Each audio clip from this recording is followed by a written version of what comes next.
که څه هم د ژمي موسم راغلی خو روزګان ولایت کې میاشت یو شمېر اړمنې کورنۍ وایي چې تر اوسه ورسره مرستې نه دي سوې او دولت یې ورسره په روان ژمي کې مرستې وکړي. د یاد ولایت اړمنې کورنۍ وایي چې په ښار کې د اړینو توکو قیمتونه لوړ دي او په وینا یې چې دومره وس نه لري چې د ژمي لپاره دې توکي واخلي. که د مریضانو دا لرو یا د کور د خوراکي لرو یا بوټی لرو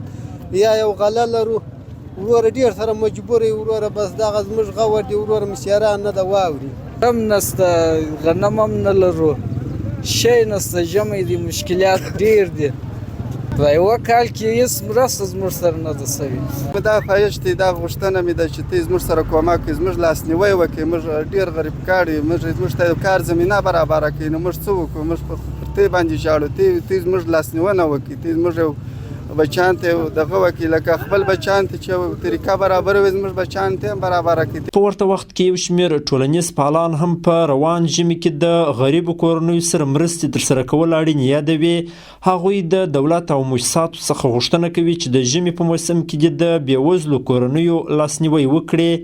په ژمي کې د غریب وضع ډېره ګرانه وي نو دوی سره باید اسلامي امارت کومکونه وکړي او هغو ته مرستې ورکړي ساتي او که اسلامي امارت دی دوی دواړه دا مسؤلیت پر ځان باندې لري چې دوی کومکونه و غریبانو ته ورسوي. د روزګان ځایي مسؤلین وایي چې د دې ولایت والي د یو شمېر مرسته کوونکو دولتي ادارو او مؤسساتو له استازو سره لیدلي او ډاډ څرګندوي چې په روان ژمي کې به ټولو بېوسو کورنیو ته رسېدنه کیږي. د ژمي پر رسېدو سره د بعضې مؤسساتو همداراز د دولتي ادارو د مسؤلینو سره کتلې دي په دې موخه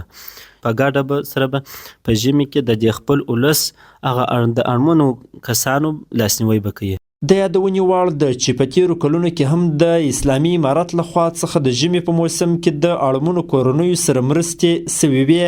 انتظار احمد احمدي، امید راډیو، روزګان.